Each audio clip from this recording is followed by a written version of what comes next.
কবি পরিতোষ সেনের লেখা কবিতা টুম্পার বায়না।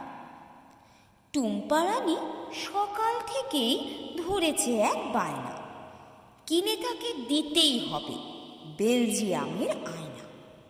বাবা মা যতই বলেন বই নিয়ে তুই আয় না, বইয়ের সাথে আড়িও তার পড়তে যে সে চায় না।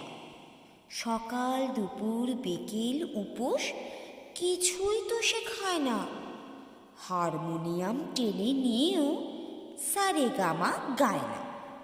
স্কুলের টাইম হয়ে গেলেও স্কুলে সে যায় না। কোথায় আবার লুকোলো সে, খুঁজেছে কেউ পায় না। নিয়ে তাকে গেলই নাকি বাঘসিংহ, কি হয় না?